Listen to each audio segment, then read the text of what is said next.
Welcome back to the Buffalo Bred Podcast. I am your host, Dan Roberts, and we are excited to be joining you today as the Buffalo Bills kick off their 2025 training camp in Rochester, New York, St. John Fisher University. We all know what this time of year means. Hope, positivity reigns supreme, but also we know that cool fall crisp air is about to approach as we get ready for meaningful regular season football here with your 2025 edition of your beloved Buffalo Bills. Lots of great news and notes coming out of camp, all stuff that we're going to get into as the Bills progress throughout their preseason, plus a lot of our own observations as well. You'll notice that I'm still solo today. JJ still taking a hiatus from the pod, but he will be back as we approach the regular season. So what we have for you today is a little bit of table setting, a little bit of an appetizer, as you will, as we approach the preseason here. The Bills have just opened camp. In most sports books, the betting favorite to win the Super Bowl. But before we can even approach that point, there's a lot that has to go right for the Buffalo Bills this season, and a lot of wrongs from last year that need to be corrected, particularly on the defensive side of the ball. So as we begin to set the table, it's list season. So we're going to give you our top 5 players who we think need to take a step forward for the Buffalo Bills this season in order for them to finally reach their ultimate goal of winning a Super Bowl. If you listen to a lot of other Buffalo Bills podcasts, there are some names on this list that are probably going to seem familiar, and then there's some other names that you're probably not thinking about as well. Not only do these players need to take a step for the Buffalo Bills to ultimately achieve what we all want them to, Super Bowl championship before we die, but also the performance of a lot of these players is also going to have a large-scale impact on what the team looks like in 2026 and beyond. So it's always good to talk about the short term, but like Brandon Beane in this roster, an eye to the long term always for the Buffalo Bills. We hope that you stick around after this segment as well, because we've got a wonderful interview with our friend of the pod, not friend of the Bills, our resident Patriots expert, Brandon Bennett. This is actually an interview we've had in the can since about Father's Day. And Brandon had some really insightful comments that I think carry through into training camp this season for one of the Buffalo Bills' most noted AFC East rivals. Lots of positivity for New England Patriots fans that Brandon's going to get into, and he's going to give you some sneaky sleeper picks as well for those of you that are into fantasy. All right, so please, by all means, stick around after this segment is over and catch our interview with Brandon Bennett. So we dive into the list here as the Buffalo Bills are diving in to their 2025 training camp at St. John Fisher University. Number 5, the player that we feel like has a lot at stake, not just for this season, but for their role with the team moving forward. Our number 5 pick heading into preseason this year is one Matt Milano. Milano has been a stalwart, a roster staple, almost emblematic as much as Poyer and Hyde were of this culture shift that we have seen in the McDermott era. He's an absolute animal on the defensive side of the ball when he is healthy. But that last caveat has been most of the problem with Milano has been his availability. He is now on the wrong side of 30 years old. And a sneaky headline this offseason that got a little bit of traction early, but I think a lot of us forgot about, is that the Buffalo Bills reworked his contract so that he is no longer financially tethered to this team beyond this season. He is effectively in a walk year and took a pay cut this year as well. There is a world where Matt Milano gets a Joey Bosa type of treatment, where he is on a pitch count and maybe in the game in the regular season in crucial situations, but this could be the opportunity for Dorian Williams to kind of take a step and enter that starting role at outside linebacker for the Buffalo Bills. It serves 2 purposes. One, the Buffalo Bills absolutely need Matt Milano at his most healthy if they're going to effectuate the defense that they want to. But 2, as you're talking about a long-term view of this roster, they have a decision to make about Dorian Williams as well. Williams had his struggles and continue to have his struggles in coverage, though we saw some improvements as the season went on last year. After Milano came back for the last 4 weeks of the season, Williams was effectively put into mothballs for a large part of the regular season. All that being said, he still led the team in tackles. I could actually see a world where Matt Milano, depending on how healthy he is coming out of training camp, depending on what the Bills are seeing in his coverage ability coming out of camp this year, I could see a world where Matt Milano is actually put on a pitch count in the regular season to keep him healthy, but also to give Dorian Williams some valuable reps in this system as well, and really craft him into a true successor for Milano, should Milano and the Bills separate after this season. I mean, listen, Milano showed a little bit of juice in the postseason. He looked like he was healthier during OTAs this year. But the fact of the matter is his coverage ability really took a step back as he was coming back from injury last season. In the 4 games he played in the regular season, the passer rating allowed when he was the nearest targeted defender last year was 158.3. For those of you who are unaware, that is a perfect passer rating for opposing QBs going up against Matt Milano, who has been one of the best, if not the best, coverage linebackers in the league. If he is not 100%, if he's even 80%, Milano is still a viable starter in this league, but the Bills need 100% of him ready to go in January and February if they're going to reach their ultimate goal. So I think there's a lot riding on camp for Milano this year. So moving on from Milano, we're going to stick with the Buffalo Bills defense. This is a name that has been bandied about a lot by both fans and Bills media as someone who absolutely needs to take a step this season, and that is Cole Bishop. Cole was a second-round pick out of Utah a couple of seasons ago, someone who we on the pod, me and JJ, lauded. Super athletic, super fast. He's just a dude that's got some versatility to his game and fit the physical profile, I think, that we were looking to fill after the team parted ways with Jordan Poyer a couple of years ago. Started the offseason in 2024 with injuries. Really kind of derailed his development. This is a meaty secondary defensive set of schemes and concepts for someone to take on. And we have seen throughout the years how important it is for Buffalo Bills safeties to be communicating with the rest of the defense on what they're seeing. Bishop improved remarkably as the season went on. And I think through OTAs, it has been kind of taken as fact that he is going to be the starting safety opposite of Taylor Rapp heading into this season.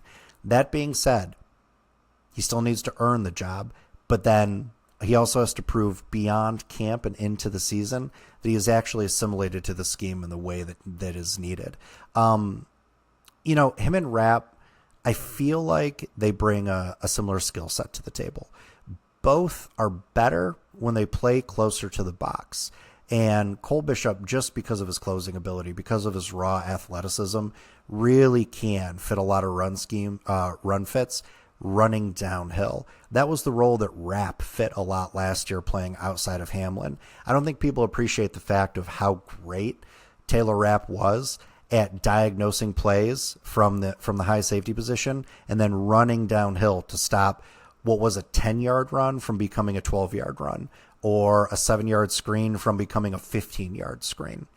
I think with Bishop, he's got the ability to do that as well. And I think we often underrate as a pairing him and Rapp, Rapp's ability to play in coverage. While Rapp, yes, is better close to the line of scrimmage like Bishop is, this team clearly values Rapp in kind of that Micah Hyde role. And I give the benefit of the doubt to this coaching staff because they have taken players with a limited tools or what we thought was a certain profile coming from another team, and they've really molded them successfulto into what they've needed to be. So if we can take Taylor Rapp, his ability to hunt for the ball, pair it with a Cole Bishop with freakish athleticism and ability to close out plays downhill, I think you've got a really, really sneaky good safety pairing this year. But it all hinges on Bishop being able to fully assimilate to this scheme and being able to take that next step here in his second season, because we're at the point where the Buffalo Bills can no longer wait 3, even 4 seasons for some of these top 100 draft picks to fully flesh out into form. So this is a big year for Cole Bishop to take that next step, not just for his own sense of sake on the roster, but also for what the Buffalo Bills need out of this safety pairing. 3 and 2. Again, names that a lot of Buffalo Bills fans have talked about and honestly could probably be interchangeable at this point. Keon Coleman at 3 and Dalton Kincaid at 2. Brandon Beane made it very well known that he did not care at all what we thought of his lack of offseason moves in improving the wide receiver room. And at the end of the day, the criticisms were probably fair, but I think what is apparent is that this front office really believes in the skill players they have assembled. They believe in the ceiling that a lot of these players have and that they can reach in order to finally help the Buffalo Bills offense add that one dimension that it has been lacking since they parted ways with Stefon Diggs, and that's a legitimate threat on the outside. We saw it last year, and we've been saying it for a couple of seasons. The Buffalo Bills needed to develop a run game to get teams out of this too high shell they were constantly playing. It would open up a lot of cover 1 and cover 3 looks for the Bills, a lot of man looks for the Bills, where in the past, Josh has been an absolute man destroyer.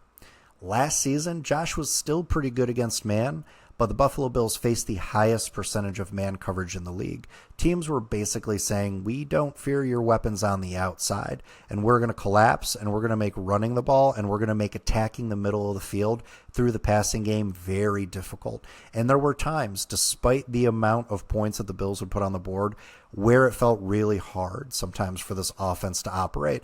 We coined the phrase last year that the Bills were the champions of the workman-like 30, where it didn't always look good from drive to drive, but they were able to pull it together for enough successive drives in order to put some serious points on the board. Add to the fact that the defense last year were absolute ball hawks and maniacs in the turnover game, and you were giving Josh simply more opportunities. This year, the Bills are probably going to face a very similar setup. They're going to face a lot of cover 1. They're going to face a lot of man coverage. Teams are going to gear towards stopping the run. They're going to dare you to beat them on the outside. And there are some teams where if you have 2 reliable corners, like let's say Baltimore, who the Buffalo Bills will be playing in week 1 with Wiggins and Jair Alexander.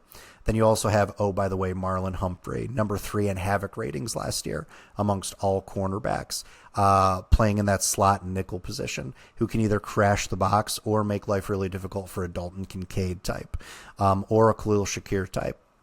If you're playing the Houston Texans and you've got Lassiter and you've got Stingley on the outside, the reality is those teams, also coincidentally, the Bills probably need to overcome in order to reach their ultimate goal here this season of winning a Super Bowl. Those teams have defenses that are ideally suited to stopping the Bills' offense in a lot of these condensed sets that they run. So the key has to be Coleman and Kincaid, and you can put them in whatever priority order that you want. Coleman has to prove that he can be a weapon on the outside. The Buffalo Bills absolutely need somebody that can just decompress a lot of the coverages that they're facing. Somebody who the other teams now feel like they need to cheat a safety to shadow or bracket over the top of and really open some things up in the middle of the field for one Dalton Kincaid. Both players also need to improve their catch rate. Kincaid's catch rate last year was 64%, and Coleman was 50.9%. But that has to start with Keon being a more available target and being a more, I think, formidable target, where other teams need to key in on him.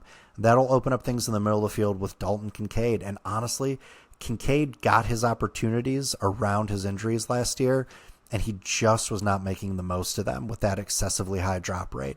If he just hauls in another 20-25% of the passes and opportunities we know he's going to get, he can give the Buffalo Bills the field middle of the field back, and with his ability to find those soft spots in the zone. The chemistry behind with him and Josh wasn't always great. Again, last season you could chalk that up to a lot of injuries that he was facing, but I think at the end of the day, ultimately you need these two guys to step up. Keon on the outside to give the Bills a legitimate threat that can spread defenses out a little bit and decompress a lot of the coverages they're facing. And then Dalton Kincaid to give the Buffalo Bills the middle of the field back. If Coleman takes that step and Kincaid can bring back a formidable threat or be a partner threat with Khalil Shakir and exposing the middle of the field, I don't know how you stop this Buffalo Bills offense. I really don't. With their ability to run the ball down your throat with this great offensive line and bell cow back in James Cook.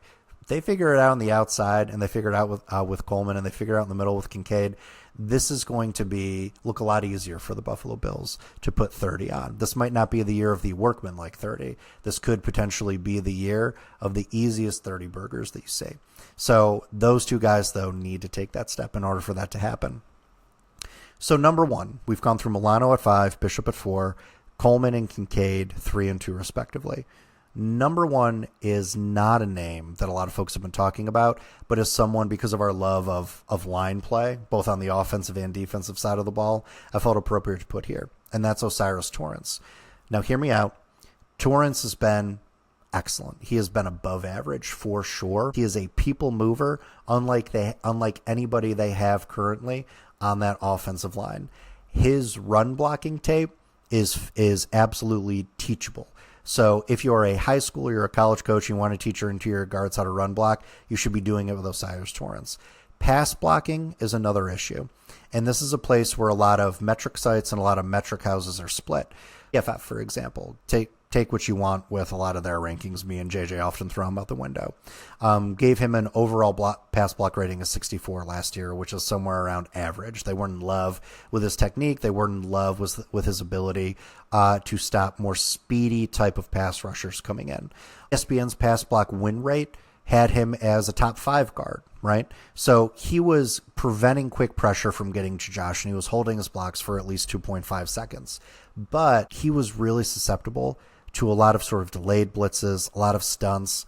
And when really good teams like the Ravens in the regular season and the postseason, and most notably in the AFC Championship on that final offensive play for the Buffalo Bills, when opposing teams are looking for the weak spot to attack and a gotta-have-it moment, a gotta-have-it blitz moment, they're looking at O'Cyrus Torrence, fair or unfair.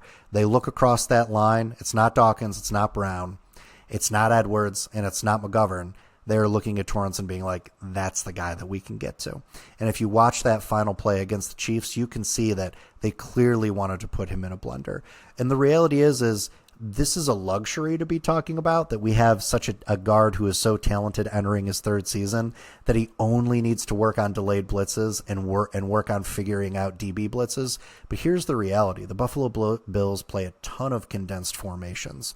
And the way you beat those condensed formations is by bringing in a DB blitz. Because everybody is closer to the line of scrimmage, that means the DBs are closer to the line of scrimmage. It is easier for them to disguise coverage and come in on a blitz. And when they do, more often than not, O'Cyrus Torrence is their target. This dude has the ability. I don't want to get too hyperbolic about O'Cyrus Torrence, but Trey Smith just got paid $23 million. Landon Dickerson a couple of seasons ago got $21 million in average annual value. Just based off his tape and his production, if O'Cyrus Torrence continues on the path that he is on this season, he's already in that $17 to $18 million AAV range, which means that as you look at the Buffalo Bills cap situation, if Torrence is to take that next step, he could potentially ascend to that $19 million, $20 million a year AAV when he comes up for a contract in a couple of years. What that means with the Bills cap situation is this. David Edwards, Connor McGovern, both are going to be free agents at the end, coming up here at the end of the season. James Cook, we know notably, is going to be a free agent at the end of the season as well. O'Cyrus Torrence 2 years from now. Out of those 4 guys, you probably only get 2. And if I were to pick my 2, I would want Torrence and I would want James Cook. But Torrence has to take that next step where he is no longer the guy that situationally is going to get picked on for this squad. That's why he is our number 1 Buffalo Bill that has a lot to prove, not just in camp this season, but for the 2025 season. If he can turn the tide in a lot of those situational delayed blitz, DB blitz situations, he takes away another tool that opposing defenses have to mitigate this offense for the Buffalo Bills. And he sends a lot of teams back to the drawing board on how ultimately you're going to get those situational stops against what is otherwise a steamroller of an offense. And it has implications for what this line is going to look like in years to come. Appreciate you letting us get through our list as it is list and ranking season. We will now turn things over to our interview with Brandon Bennett, resident New England Patriots expert, about what his thoughts are on where the Patriots are going to land here in the 2025 NFL season. As always, folks, thank you for listening, and go Bills.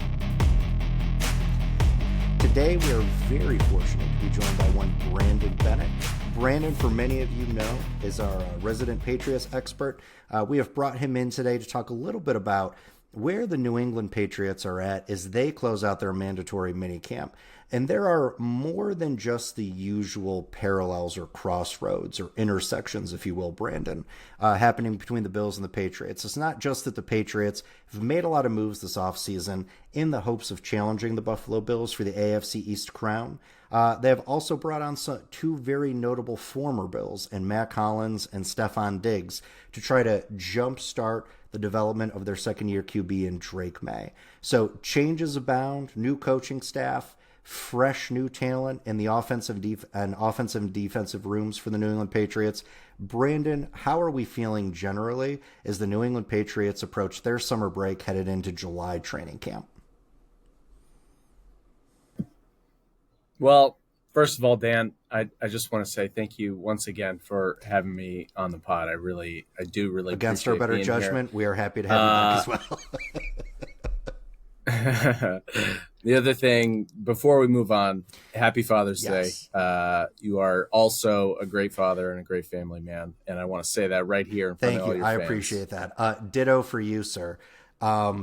It's actually very appropriate, come to think of it, that we are having this conversation on Father's Day, because for so long, for 20 years, the daddies, if you will, of the AFC East were your illustrious New England Patriots. And over the last few years, the Buffalo Bills have taken on that mantle. So I'm excited to hear, sir, what you have to say about whether or not the New England Patriots are going to reclaim their daddy title. So there's lots of ways we're gonna work this Father's Day joke in, I'm pretty sure, throughout the course of the night. It's got to be, yeah. There's going to be some surprises later on, so I can't wait for that. I do want to answer your question, though. I think with minicamp on the Patriots, I think there's a lot of enthusiasm, a lot of excitement. Drake May is looking really good, seems healthy, athletic, stayed in shape. So I think Pat's Nation, if I may, is pretty excited to see sort of what's ahead for New England this season. It's definitely without a doubt. And we're gonna obviously talk about Drake May because he is kind of the fulcrum around which your fortunes in New England are going to revolve around. He is the sun to your earth, if you will. That being said, though, the New England Patriots have wisely built their offseason around developing May. They understand the talent that they drafted a couple years back, and they have decided they need to go all in while he's on his rookie contract window, but also in this crucial time to make sure he can develop in the right way. So many talented young QBs in the wrong system or the wrong situation, regardless of traits, regardless of tools, within these first couple of years, if the situation and talent around them is not correct, if it's not right, the scheme isn't right, offensive line situations matter so much to young QBs as well, they tend to develop bad habits. And I have to say, while people can feel a certain way about the Jerod Mayo firing, Brandon, I applauded the Patriots for realizing they were headed in the wrong direction if they were going to fully maximize Drake May's ceiling. So they pulled the trigger very quickly after having a lot of stability in that coaching room for many years under Belichick. Jerod Mayo is one and done. You bring in Mike Vrabel. He brings in some retreads in Josh McDaniels, most notably. But he also brings in some pretty exciting young coaching talent as well. Some familiar and unfamiliar names to the New England Patriots. And then once the coaching staff was in, they decided that they needed to upgrade the personnel, and they did. And I want to start there. And I want to start with arguably your most notable offensive addition this season in Stefon Diggs. Diggs on the wrong... listen, and it's funny that we're here because right after the New England Patriots season ended and we were doing the autopsy about 3-4 months ago at this point, you guys, I asked you point blank, how would you feel about Stefon Diggs in New England? And you were hard pass. Has anything and changed? I'm still Nothing has changed. Pass. Okay. Not at all. No, and only was reaffirmed by, the headlines. What was it, like a week ago at this point, where no, it must have been a little bit longer than that, but where he was on a boat and pink powder. That sort of, that tomfoolery, under the Belichick era, would Right. never have been allowed. I mean, talking about benched first 3 games of the season as punishment for something like that. So, while I am excited for the team, I was a little disappointed, I think, in Vrabel's reaction to the situation. But then from minicamp, I did watch some clips and highlights and stuff like that. He, does look like he's in pretty decent shape. He was looking a little better than some of the other guys on the roster there. So who knows? While I'm not overly optimistic, I'm not completely Okay. out No, I either. think that's fair. I have a case for you about why Stefon Diggs is a good thing. This is going to be a different version of Diggs than what the Bills got when they traded a first round pick for him way back in the day, getting him from Minnesota. Obviously, he's coming off a pretty devastating injury and a very short tenure with the Houston Texans.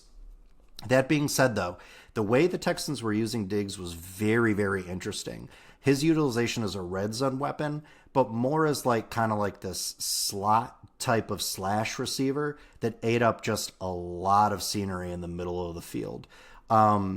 He's not a guy I think you want to isolate against a team's best corner on the boundary anymore. But I think back to when Josh McDaniels was really cooking with that passing game in New England, the stuff he was doing, not just with tight ends, you've got Hunter Henry, right? But what he was doing with guys like Wes Welker and Julian Edelman, across the middle of the field, freeing them up in motion, a little bit ahead of its time, if you will. I actually think it's an ideal situation for Diggs to maximize. Granted, what is a diminishing set of skills right now, but to maximize that at this stage of his career, it feels like a really good fit. I don't think it's going to be copy and paste from the good old days, but you can see really clearly where he slots into the rest of this wide receiver room. Do you think, because the issues with Stefon Diggs have almost never been on the field, they've been off the field, and New England is a rebuilding team. Do you think the growing pains that the New England Patriots are going to be going through is going to spark any of that off the field, cryptic comment, cryptic social media post version of Stefon Diggs that could end up becoming an anchor on the locker room? Do you have any fears about that at all? Oh yeah. Oh yeah. I think it's so likely to happen. I just picture a bad loss where maybe he gets one target from May that, was short yardage and a bad pass or something like that. That's all it's going to take for him to start spouting off on social media or doing something silly. I don't think he's going to Antonio Brown the Buccaneers, but, again, I hope that some of the younger guys, Kyle Williams, for example, can learn something from a veteran like him. Hopefully he'll be a leader, but I think a lot remains to be seen, especially coming off of the injury. Yeah, I was always one of the, I guess you could call me a Stefon Diggs apologist. Even after that Cincinnati Bengals game where he was on the sideline, just kind of arms open, looking at Josh at the end of that Cincinnati Bengals playoff loss a few years back. I was like, listen, he's just a competitor, and he wants to drive the rest of the team.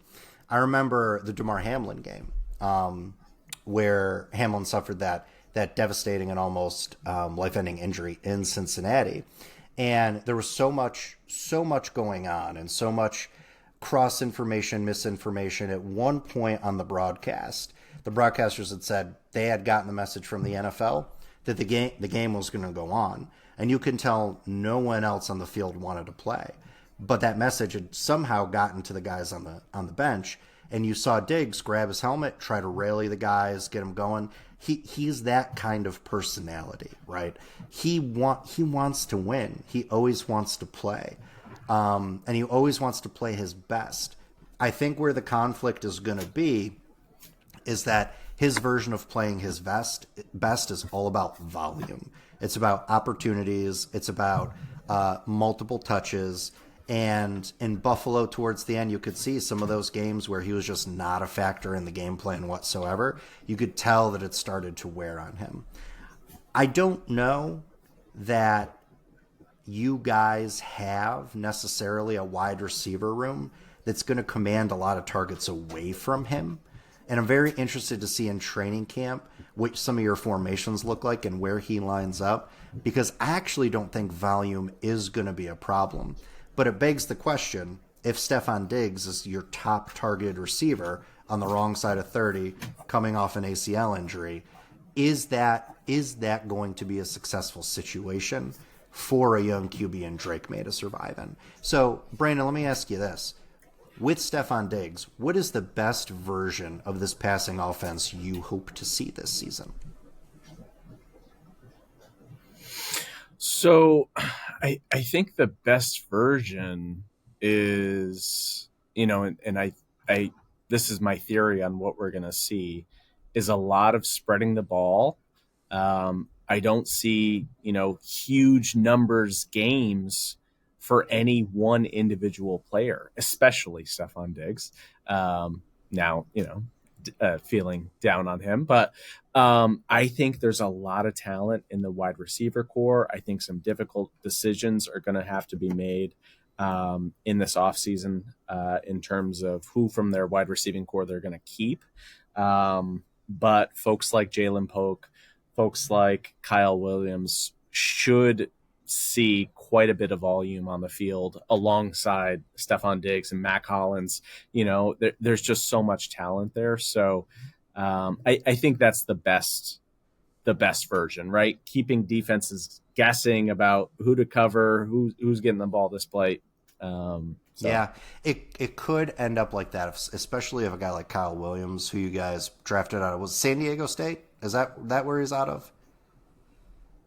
Yeah, you would know better than I would. San Diego State, but I'm sure I'll get rudely corrected online if I'm wrong about that. You actually picked him in our Friends of the Pod mock draft, I think, in the 3rd round. You went off board, and you're like, "Listen, this is a dude I like," and he ended up coming home to you guys, which is great. Love his skill set in that offense. Mm-hmm.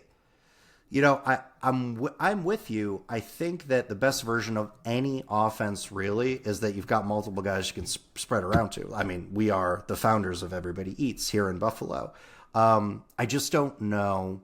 I don't know how quickly that's going to coalesce around a very, very, how do I put this diplomatically, a very, very strong presence in Stefon Diggs. I mean, it's a big reason, I think, why the Bills ultimately parted ways with him, is they saw, similar to what you've identified, I think, in your wide receiver room, the opportunity for multiple guys to step up and be variable game to game on who it was you were going to target or feature. And I think they just knew in their heart of hearts that was not going to work with a guy like Diggs in the locker room. It'll be interesting to see if your theory comes to fruition and it ends up working out a little bit better for him in New England. Here's the thing I think you guys have going for you in that situation. Like, how many more stops is this guy really going to get in his NFL career? Again, he's been injured. He was losing a step before he was injured. He is a notorious, fair or not, and some people would say unfair, that are big Stefon Diggs fans, but he is a notorious, difficult personality, and he commands touches at a rate that maybe has surpassed his actual output on the field. So it'll be very interesting to see if he is not willing to take a back seat in New England, but if he's like starting to wake up to the realization that I may not have many more opportunities in this league for all the bridges that I have burned in my previous stops. Brandon, the wide receivers are going to be important for you guys, but I think the most important room that you guys have tried to put the focus on this season is the O-line.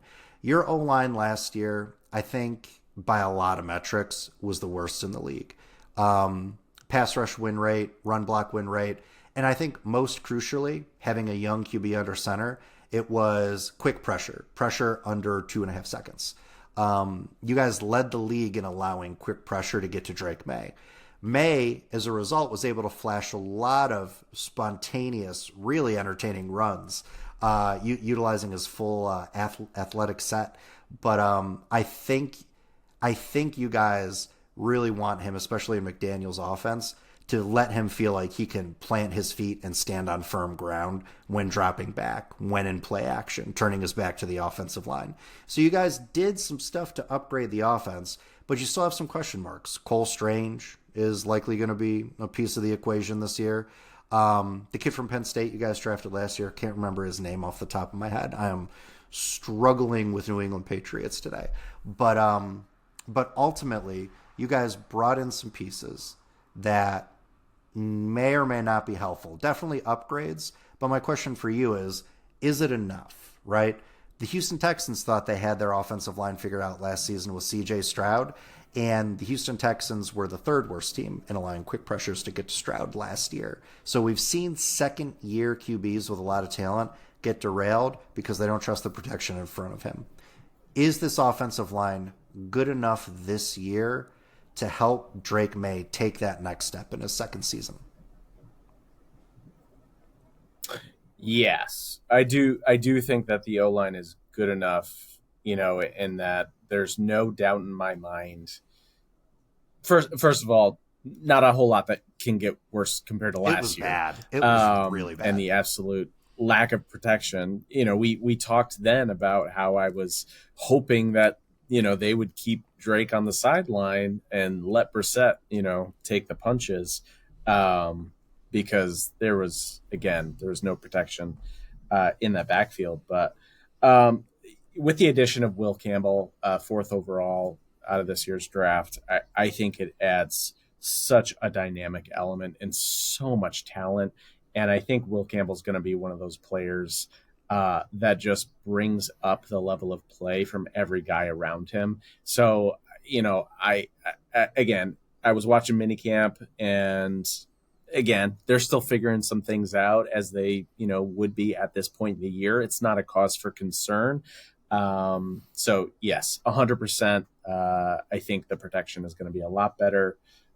Drake May still going to have to get the ball out quick. I think this is going to be an up-tempo offense, but he's going to have the ability to do that.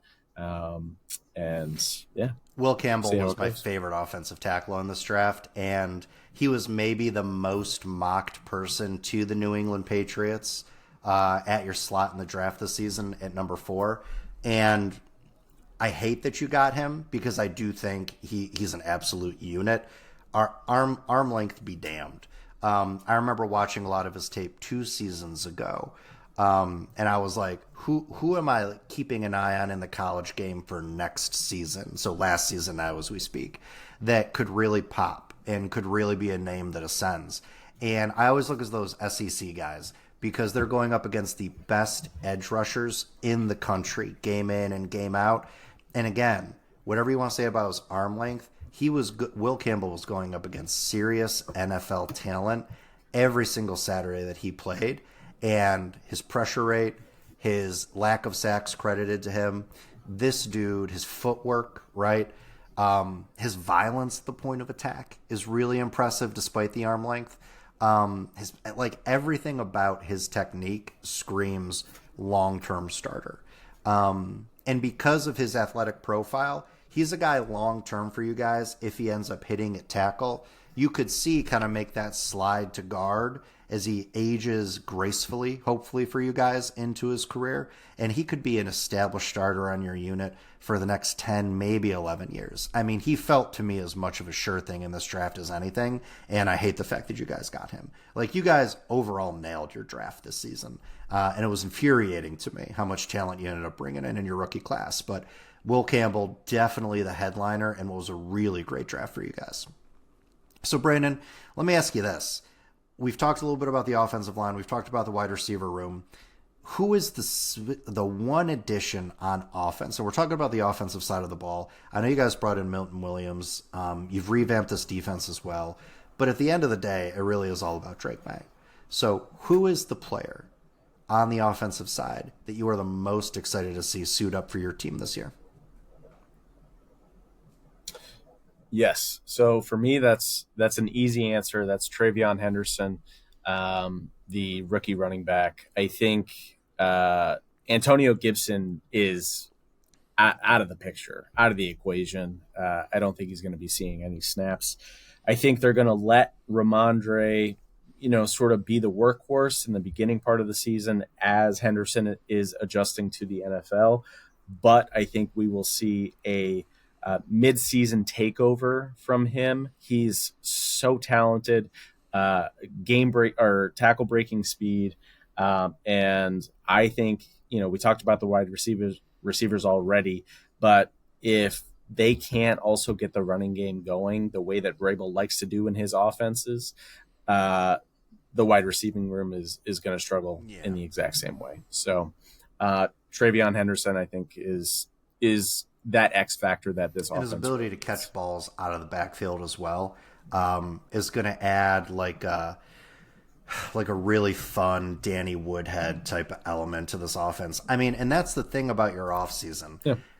It is indisputable the amount of talent you guys have brought in to improve this roster. But as someone who has followed the Patriots as a result of their dominance in a division over the last 20 years against a team that I love in the Bills, like, you can also see with Vrabel having the legacy with the Patriots he does, with McDaniels having the legacy with the Patriots he does, you can see the blueprint from yesteryear being superimposed on this year's group. And some of that could be bias from us fans, as we are most familiar with that version of the Patriots. But you could really see how a lot of these guys slip in to some of these legacy type of roles in the McDaniels scheme that he likes to run. So it was a very old school New England Patriots offseason for you guys to me. But definitely with an eye on the future and an eye on doing big things again around your QB, who showed a lot of talent last year, a lot of talent. So, Brandon, your guys' win total, according to DraftKings, the over-under is sitting right now at 8.5. Market improvement from last year, where it was sitting at 3.5 in most sports books. Where do you think, at the end of the day, I'm going to ask you a two-parter, where does the win total land for you guys this season? And then do you think the Pats have a shot to make the playoffs? Yeah. So I think the win ceiling is probably 12. I think that's the ceiling. I don't think it's going to get better than that. The ceiling is a 12. The ceiling is a 12. Okay. Please continue. The ceiling is a 12. Yes. So, so I think I would put my money on nine wins for the Patriots this season. So I would take the over. And again, like, how do the Patriots get to those 12 wins, those best case scenario wins?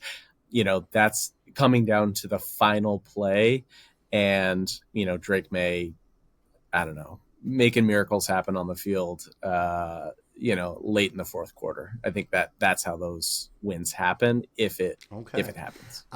Drake May showed a propensity for some of those heroics at the end of last year, for sure. Damn, man. Ceiling at 12. So let's talk through that, because obviously the Bills are in the division, the Dolphins are in the division, we have the Jets.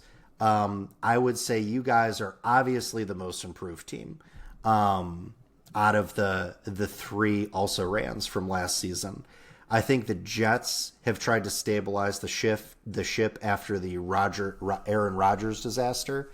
And I think the Dolphins on paper are probably the least improved from last year. They addressed some of their trouble spots in the trenches, but to me, not enough to make a lot of market changes. But they also still have Tyreek Hill, Jalen Waddle, and if healthy, Tua Tagovailoa, who is only 2.5 seasons removed from operating one of the most efficient offenses in NFL history. So there is a dark horse sleeper element to the Dolphins this year as well. So to get to 12, you guys would, I feel like, need to split at the very least with the Bills, and then sweep the Jets and sweep the Dolphins. So let me ask you this. Do you feel like immediately you guys are the second best team in the division behind the Bills, or are you guys challenging this year in your mind the supremacy of Buffalo? No, I don't think we're there yet. You can continue to have your moment in the spotlight. Bills thank Mafia. you so much. 2 generations of dominance, Brandon. Yes. Thank you. Yeah, as long as demigod, Josh Allen continues to reign supreme so in this happy he's on the conference. team. I just love Josh Allen. Sorry, this is a Drake May conversation. Keep going. Yes. Yeah. No. It's fun. uh, yeah. I think you'll see your Bills at the top of the division, followed by the Patriots, followed by Miami, and then who are the Jets and what are they? But the same team they've always been. Poor So Jared. I no hope he's change not there. listening. So you've got the Dolphins slotted in ahead of the Jets. Yeah, there's a world where I could see that happening. All right, man. All right. So let's wrap it up here. I've got one final question for you, and then per your request, we're going to do a custom fantasy football section for you. We're gonna dismiss our normal degenerate sports gambling nature that we have when JJ's on the pod. We're gonna shift gears to fantasy football, which is a nose in your wheelhouse. But one more question about the Pats here before we change gears to that. Give us one thing. It could be a storyline. It could be a player. Anything. Give us one thing about the Pats that you think our listeners should keep an eye on this offseason that nobody else is talking about.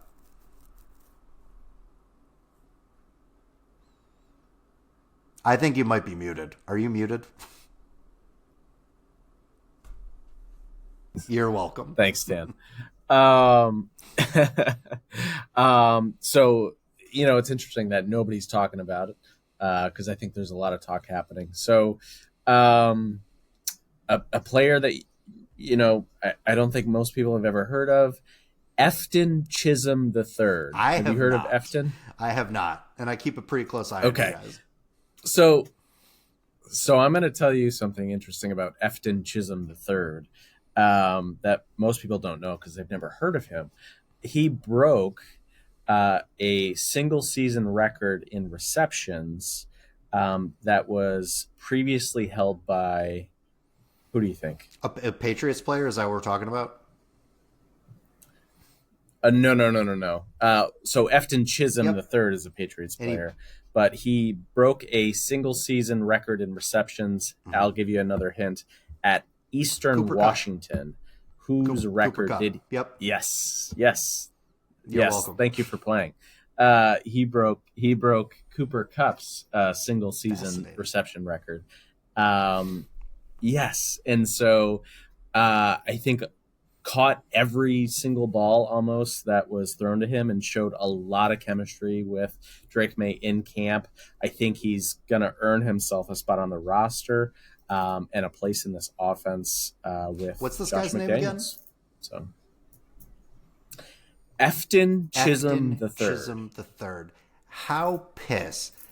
It's a great name. But how pissed is Stefon Diggs going to be if he loses targets to Efton Chisholm III in his first and maybe only year in New England? Yeah. That'd be wild. So many reasons to keep an eye on that storyline. I love it, Brandon. All right, Brandon, per your request, Brandon's Fantasy Football Corner. I have not played in a proper PPR league in a very long time. I do weekly fantasy where you're basically buying new players with a fake cash threshold. You're putting in a bunch of money, and I lose ultimately to professional gamblers on a bunch of sports books that are using algorithms to pick all their players. So I donate about $100 every season to playing daily fantasy in the NFL. You, sir, are a traditionalist. You have a league, you have friends, right? You do the whole draft thing, all that kind of stuff. So fantasy is like, this is your bag. This is where I happily take a back seat. So if you could, for any of our listeners at home, standard 10-team PPR league, who are some of your top first round selections that you would recommend to our listeners to target this season? Okay. So I've played in leagues before with Bills fans, and I notice a fond approach of taking Josh Allen in the first round. There's very few, pretty much never a circumstance in which you want to take a quarterback in the first round. But if you're going to take a quarterback, to everyone listening, you better be a hardcore Bills fan because you're going to take Josh Allen in the first round. Now, for everybody else, For everybody else, I personally like to take a wide receiver in the first round. Your names like Jamar Chase, Amon-Ra St. Brown, excellent options depending where you are in the draft position. I think there's a big question mark around Christian McCaffrey, like there always is. He's often, a very early pickup for folks. I'm not that type of gambler. When I am making my first round pick, the most important pick of your entire draft, you want a sure thing. Is Ashton Jeanty really exciting as a rookie? Sure is. I'm seeing on Fantasy Pros that the current average draft position for Jeanty is 7. So a lot of excitement, a lot of enthusiasm around especially I get it. Geno's going to. Oh, that feels high in Las Vegas. Geno Smith will elevate that program, but what kind of unit is he running behind? Yeah. Yes. So that's not a gamble I'm willing to make. I want a sure thing. I want the known, guaranteed number one on an offense. And if we're talking PPR, you want to take a wide receiver. I'm just not really the type of person or the type of fantasy player to take a running back or a quarterback in the first round. In most formats, I'm going wide receiver. So for this upcoming draft, I think Amon-Ra is a sure thing. And Jamar Chase, currently number 1 ADP. So can't go wrong with him. Justin Jefferson is also that's top also there, so. Like Cincinnati's offense to me, it's such a volume shooters offense, right? Because that defense looks like it's going to be bad again this year. Trey Hendrickson holding out. They haven't signed Stewart, their number 17 overall pick at the edge yet. Secondary is still a mess. No one knows what's going on with that. It feels like Cincinnati's going to have to win a lot of shootouts again this year, and Burrow's going to have some padded stats. Let me ask you this with regard to Cincinnati: are both Chase obviously, but is Higgins also, because of the volume that those two guys are going to see this season, is Higgins also a viable first round selection in a 10-team league? A viable first round selection in a 10-team league? No. No. I wouldn't waste a first round pick on T. Higgins. I do think he's a phenomenal player, and by no shut it doubt, like very, very talented. But I also think that Jamar Chase is a special talent, like, a generational talent. So, and Joe Burrow is good enough to have both of these guys eat, but I do think Jamar Chase takes the lead there. Definitely. So. I love Amon-Ra St. Brown. I am not yet fully. I'm like kicking the rust off for the pod. I'm not fully into my stats yet. I've just started rewatching some film from last year to get reacclimated. But I was pulling up some of my stat packages from last year, and I was looking at catch rate because I'm obsessed with catch rate. I think catch rate is like the new yak to me. Like if you got a guy that can secure the ball in an offense, he just has more opportunities to do things. And I took a look at Amon-Ra St. Brown. You want to take a guess what his drop rate for yards, for passes targeted 10 or more yards downfield was last year? Just guess. Drop rate. What's his drop rate? How many passes did he drop at what rate? I'm going to say 0.8%. Dude caught everything. He caught everything. That's really good. On high degree of difficulty passes. So no, he is that dude's that's S-tier. wild. That dude is S tier. I think he's a great recommendation. Yeah. He's one of few players in the NFL that can get 16 receptions in a game, that can get 18 receptions in a single game. He is such a volume play. He's so good. He's just fascinating to watch on the field. All right. First rounders are easy. Let's, because this is your fantasy quarter, let's kick up the degree of difficulty. Give me 3 late round sleepers that folks are going to need to help fill their roster at the end of the draft? Okay. So I talked about how I like to take wide receivers early, especially in the first round. There is a strategy that's called 0 RB, in which like first 3, 4, maybe even 5 rounds, you take straight wide receiver every round. So yeah. Savage. And yeah, no, they've run obviously statistics on the no RB strategy. And it has a slightly higher, than 50% success rate. So, I'm always looking for, in the late rounds, value at the running back position. So the first player I want to mention is a name that most people are very familiar with. This is the household name, but we will be seeing this older running back in Houston this year. That is Nicholas Chubb. I think if you're looking for value, again, you want a name that's familiar, that has potential, right? So I think a Nick Chubb, who's currently going very, very late ADP, is a name that I would stash on my roster to wait and see. Right? Because again, there's that name recognition. We've seen him do incredible things with the football in his hands. So Nick Chubb comes to mind. Another player who I think is due for a breakout season is Romeo Doubs out of Green Bay. I think he is a late round sleeper pick. There was a lot of questions on Green Bay's offense last season as to who was going to be, first in the pecking order and how the ball was going to be distributed. I think Romeo Doubs is, one of the better talents now with a little bit more NFL experience under his belt. So I do think he's going to have a good season this year and has a lot of late round value currently in the ADP. I'm going to mention another wide receiver.